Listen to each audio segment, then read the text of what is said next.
മനോജ് അവൻ്റെ ഭാര്യയുടെ കൂടെ കുഞ്ഞുമായിട്ട് നാട്ടിൽ താമസിക്കുന്നു. മനോജ് ഒരു പാവപ്പെട്ടതായിരുന്നു. അവൻ്റെ കുടുംബം അവൻ ശിക്ഷ നടത്തിക്കൊണ്ടായിരുന്നു നോക്കിക്കൊണ്ടിരുന്നത്. മനോജിൻ്റെ ഭാര്യ ഭയങ്കര അത്യാഗ്രഹിയായിരുന്നു പൈസയ്ക്ക് വേണ്ടി.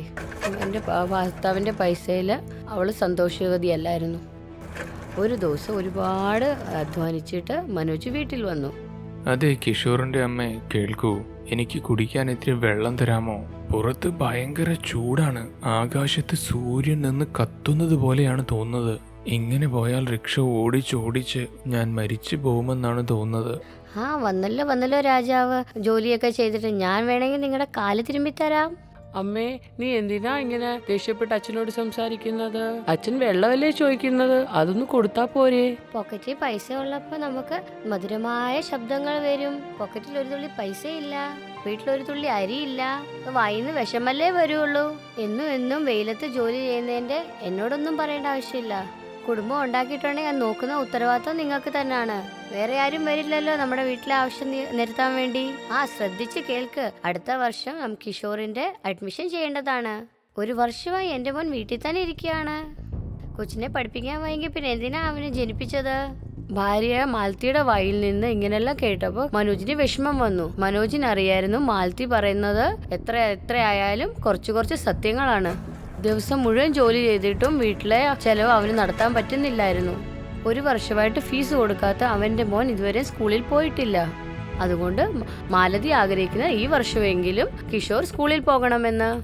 ഓട്ടോറിക്ഷ കൊണ്ട് മാത്രം ഈ ചെലവുകൾ നടന്നു പോകുന്നില്ല.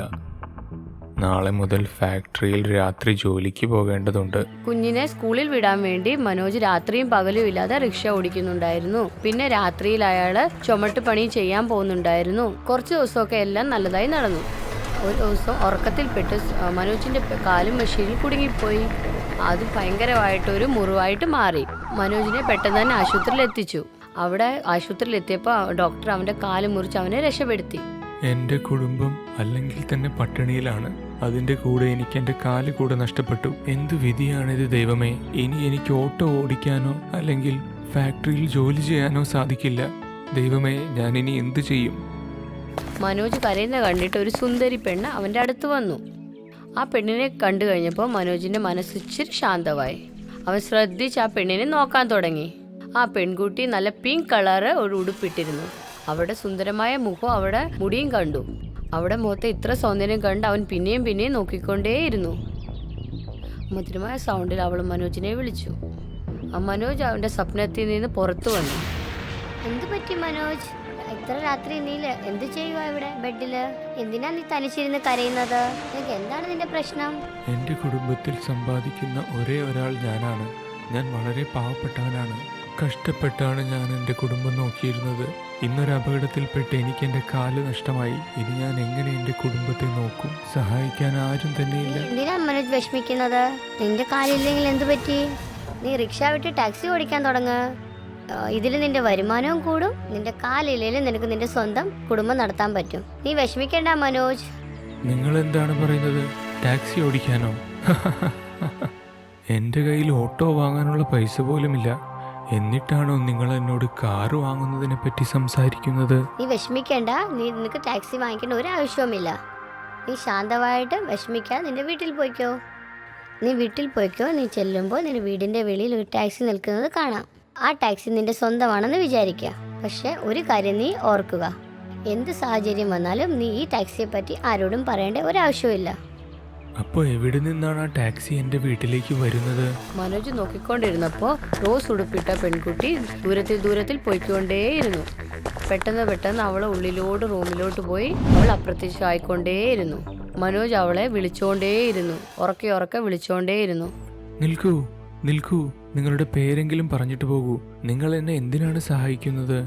മനോജ് ഉറക്കെ അവളെ സൗണ്ട് ഇട്ട് വിളിച്ചോണ്ടേയിരുന്നു. അപ്പോൾ അവൻ ഉറക്കത്തിൽ നിന്ന് എണീച്ചു. അവൻ അവൻ്റെ കട്ടിലിൽ നിന്ന് എണീക്കാൻ ശ്രമിക്കുന്നു. പെട്ടെന്ന് അവൻ്റെ ശരീരമെല്ലാം വേദനിക്കാൻ തുടങ്ങി. മനോജിന് അവൻ്റെ സ്ഥലത്തുനിന്ന് അനങ്ങാൻ പറ്റുന്നില്ലായിരുന്നു. അവൻ്റെ ശരീരം മുഴുവൻ വേദനിക്കുന്നുണ്ടായിരുന്നു. 3 ദിവസം തന്നെ അവൻ കട്ടിലിൽ തന്നെ കിടന്നു വേദനയും കൊണ്ട്. പക്ഷേ അവൻ്റെ ഭാര്യ അവനെ കാണാൻ ആശുപത്രിയിൽ വന്നതേയില്ല. പിന്നെ 3 ദിവസം കഴിഞ്ഞപ്പോൾ ആശുപത്രി വിട്ടു. അവൻ എങ്ങനെയോ ബുദ്ധിമുട്ടി വീട്ടിലെത്തി. മാലതിയും എൻ്റെ മകനും എവിടെ പോയി? മാലതി, കിഷോർ, നിങ്ങൾ എവിടെയാണ്?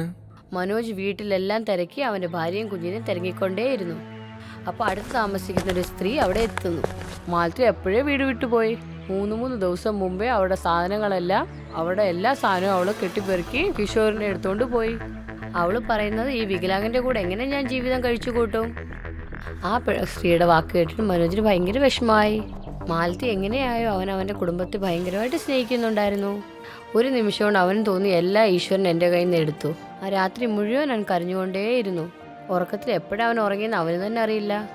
അടുത്ത ദിവസം രാവിലെ എണീച്ചപ്പോൾ അവൻ്റെ വീടിൻ്റെ വെളിയിൽ നല്ല തിളങ്ങുന്ന ഒരു ടാക്സി കണ്ടു. ഇതെന്താണ് എൻ്റെ വീടിന്റെ മുന്നിൽ ഒരു കാറ് കിടക്കുന്നത്? ഇതിന്റെ അർത്ഥം അന്ന് ആ പെൺകുട്ടി പറഞ്ഞതെല്ലാം സത്യമായിരുന്നെന്നാണ്. ഇതൊരു മാന്ത്രിക കാറാണ്. അവൻ അവൻ്റെ ആകാംക്ഷയെ തണുപ്പിച്ചുകൊണ്ട് അവൻ്റെ കയ്യിലെ വടിയും വെച്ച് അവൻ ടാക്സിയുടെ അടുത്ത് വന്നു. ഇത് ശരിക്കും മാന്ത്രിക ടാക്സി ആണെങ്കിൽ പോകൂ, മന്ദിരത്തിലേക്ക് പോകൂ. മനോജ് ഇത്രയും പറയുന്നുള്ളായിരുന്നു. ടാക്സി കാറ്റിൽ അവനോട് സംസാരിക്കുന്നു. പെട്ടെന്ന് സ്പീഡിൽ പോയിക്കൊണ്ടിരുന്നു. കുറച്ചു നേരം കഴിഞ്ഞപ്പോൾ ഒരു അമ്പലത്തിന് മുന്നിൽ ടാക്സി വന്നു. എനിക്കിത് വിശ്വസിക്കാനാവുന്നില്ല. ഭഗവാനെ, ഇതെല്ലാം സത്യം തന്നെയാണോ? ഇങ്ങനെയൊക്കെ സംഭവിക്കുമോ? ഞാൻ സ്വപ്നം കാണുകയല്ലല്ലോ. മനോജ് ടാക്സിയിൽ നിന്ന് താഴെ ഇറങ്ങി എല്ലായിടത്തും ഒന്ന് നോക്കി. എല്ലാ സൈഡിൽ കൂടെ ടാക്സി ഒന്ന് നോക്കി. കാണാനാണെങ്കിൽ സാധാരണ ടാക്സി പോലെ തന്നെ ഉണ്ട്. പെട്രോൾ ഇല്ലാതെയും ഡ്രൈവർ ഇല്ലാതെയും നല്ല തേജായിട്ട് തന്നെ ഇവനോടും. മനോജിന് വിശ്വസിക്കാനേ പറ്റിയില്ല. ഈ അത്ഭുതമായ ടാക്സി കണ്ടിട്ട് അവന് കാല് നിലത്ത് നിൽക്കുന്നേ ഇല്ലായിരുന്നു. അവൻ്റെ കാല് മുറിച്ച സമയത്ത് അവൻ്റെ ഭാര്യ അവൻ്റെ കൂടെ ഇല്ലായിരുന്നു. അവനെ ഇട്ടിട്ട് പോയി. അപ്പോൾ അവന് വിഷമം വന്നു. അവൻ്റെ ജീവിതം അവന് ഭയങ്കര സങ്കടമായിട്ട് തോന്നി. ജോലി ചെയ്യാൻ വേണ്ടി അവനെ കൊണ്ട് പറ്റത്തില്ലായിരുന്നു. അവൻ വിചാരിക്കുന്ന ഭിക്ഷാടനം ചെയ്താൽ എന്നാണ് ആലോചിക്കുമായിരുന്നു. അതുകൊണ്ട് ഈശ്വരൻ അവന് വേണ്ടി എന്തോ കരുതി വെച്ചിട്ടുണ്ടായിരുന്നു. ഇപ്പോൾ എന്നും മനോജ് ടാക്സി എടുത്ത് റോഡിൽ പോകാറുണ്ട്. അവൻ്റെ മാജിക്കൽ ടാക്സി കൊണ്ട് 1000 രൂപയിൽ മേലുണ്ടാക്കി അവൻ വീട്ടിലേക്ക് തിരിച്ചു വന്നു. കുറച്ച് സമയം കൊണ്ട് തന്നെ അവൻ ഒരുപാട് സമ്പാദിച്ചു. ആദ്യം തന്നെ അവൻ അവൻ്റെ പൊട്ടിപ്പഴഞ്ഞ വീടിനെ നന്നാക്കി പുതിയതുണ്ടാക്കി. അവൻ്റെ മാജിക്കൽ ടാക്സി കൊണ്ട് ഇത്രയും അവൻ സമ്പാദിച്ചിട്ട് കൂട്ടി. അങ്ങനെ മനോജിന്റെ ജീവിതത്തിൽ പൈസയ്ക്ക് ഒരു കുറവും വന്നില്ല. പക്ഷെ അവൻ്റെ ഭാര്യയും കുഞ്ഞുങ്ങൾക്കും ഇല്ലാത്തതുകൊണ്ട് ആ വീട് അവന് വിഷമം ഉണ്ടാക്കി. അവൻ എപ്പോഴും അവൻ്റെ മകൻ കിഷോറിന്റെ ഓർമ്മ വരുമായിരുന്നു. ഒരു ദിവസം, മാന്ത്രിക വണ്ടി, എന്നെ വേഗം മാർക്കറ്റിൽ എത്തിക്കൂ. മനോജ് ഇത്രയും പറഞ്ഞല്ലോ. അപ്പോഴത്തെ ടാക്സി തന്നെത്താനെ കുതിച്ചു പായാൻ തുടങ്ങി. എന്തുകൊണ്ടെന്നാൽ പക്ഷെ ടാക്സി മാർക്കറ്റിൽ പോകാതെ അത് നേരെ ഇടവഴിയിലോട്ട് കയറിപ്പോയി. കുറച്ച് കഴിഞ്ഞപ്പോൾ മനോജ് നോക്കിയപ്പോൾ ഒരു മുഷിഞ്ഞ നാറിയ ഉടുപ്പിട്ട ഒരു സ്ത്രീയെ കണ്ടു. അവൾ വലിയൊരു മരത്തിന്റെ കീഴിൽ നിന്ന് തുണി തേക്കുകയായിരുന്നു. ആരാ ഇത്? മാലതിയാണോ? പെട്ടെന്ന് തന്നെ മനോജിന് അവന്റെ ഭാര്യയെ മനസ്സിലായി. അവർ ഓടി അവിടെ അടുത്ത് വന്നു. മാലതി, നിനക്ക് എന്താണ് സംഭവിച്ചത്? നിന്റെ ശരീരത്തിൽ ആവശ്യത്തിന് വസ്ത്രങ്ങൾ പോലും ഇല്ലല്ലോ. എന്തു പറ്റി നിനക്ക്? നിങ്ങൾ ആരാണ്? കിഷോറിന്റെ അച്ഛനാണോ? നിങ്ങൾ ഒരുപാട് മാറിപ്പോയി. ടാക്സി നിങ്ങളുടെയാണ്? ആ, ഇതെന്റെ ടാക്സിയാണ്. ഞാനിപ്പോ പഴയ പാവപ്പെട്ടവനായ മനോജ് അല്ല.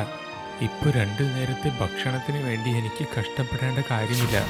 എനിക്ക് ആവശ്യമുള്ളതെല്ലാം എൻ്റെ കയ്യിലുണ്ട്. പക്ഷേ എനിക്കിതെല്ലാം വന്നു ചേർന്നപ്പോൾ എൻ്റെ കുടുംബം എന്നെ വിട്ടുപോയി. ഞാനൊരു ക്ഷമ പറയാൻ എനിക്കൊരു യോഗ്യതയില്ല. ഞാൻ എപ്പോഴും എൻ്റെ അത്യാഗ്രഹത്തിൽ നിങ്ങളെ ദ്രോഹിച്ചു. അധ്വാനിച്ച് എങ്ങനെ വീട് നടത്തുന്നത് ഇപ്പോഴാണ് മനസ്സിലായേ. വീട് വിട്ടു കഴിഞ്ഞാൽ എനിക്ക് മനസ്സിലായേ. മാലതി കൈകൂപ്പി മനോജിനോട് ക്ഷമ ചോദിച്ചു. എൻ്റെ മകൻ എവിടെ പോയി? അവൻ സ്കൂളിൽ പോയിരിക്കുകയാണ്. നമുക്ക് വീട്ടിലേക്ക് പോകാം മാലതി. ഞാൻ നിന്നോട് ക്ഷമിച്ചിരിക്കുന്നു. നിന്റെ കഷ്ടപ്പാടുകൾ നിന്നെ മാറ്റിയിട്ടുണ്ടാവുമെന്ന് ഞാൻ വിശ്വസിക്കുന്നു. ഈ പ്രശ്നങ്ങൾക്കെല്ലാം ഇടയിലും നീ എൻ്റെ മകനെ പഠിക്കാൻ സ്കൂളിൽ വിട്ടല്ലോ. അത് ഒരു വലിയ കാര്യം തന്നെയാണ്. വരൂ, നമുക്ക് വീട്ടിലേക്ക് പോകാം. കുറച്ച് കഴിഞ്ഞപ്പോൾ കിഷോർ സ്കൂളിൽ നിന്ന് വന്നു. അച്ഛനെ കണ്ട് സന്തോഷിക്കുന്നു. മനോജ് അവൻ്റെ ഭാര്യയും കുട്ടിയെ അവൻ്റെ ടാക്സിയിൽ ഇരുത്തുന്നു. പോകൂ മാന്ത്രിക വണ്ടി, ഇപ്പോൾ വീട്ടിലേക്ക് പോകാനുള്ള സമയമാണ്. ടാക്സി റോഡിൽ ഓടിക്കൊണ്ടിരിക്കുന്നു. കുറച്ചു നേരം കഴിഞ്ഞ് മനോജിനെ അത് വീട്ടിലെത്തിച്ചു. ഇപ്പം മനോജിന് മനസ്സിലായി എന്തുകൊണ്ടാണ് അവൻ്റെ മാജിക്കൽ ടാക്സി ആ സൈഡിൽ കൂടെ പോയെന്ന്. അറിഞ്ഞുകൊണ്ട് തന്നെയാണ് മാജിക്കൽ ടാക്സി മാലതിയെ കാണാൻ വേണ്ടിയാണ് അതുവഴി പോയെന്ന്. ഏയ് മാന്ത്രിക ടാക്സി, നിന്റെ ജോലി നീ പൂർത്തിയാക്കിയിരിക്കുന്നു. എന്നെ ആവശ്യത്തിലധികം നീ ഇപ്പോൾ തന്നെ സഹായിച്ചിരിക്കുന്നു. നീ എവിടെ നിന്നാണോ വന്നത് അവിടേക്ക് തന്നെ മടങ്ങിപ്പോയിക്കോളൂ. മനോജ് പറയുന്ന കേട്ട് നിൽക്കവേ മാജിക്കൽ ടാക്സി പെട്ടെന്ന് തന്നെ അപ്രത്യക്ഷമായി. ഈ ടാക്സി മാലാഖയുടെ സമ്മാനമായിരുന്നു. അതുകൊണ്ട് അവൻ സന്തോഷമായിട്ട് മാജിക്കൽ ടാക്സിയെ തിരിച്ചു കൊടുത്തു.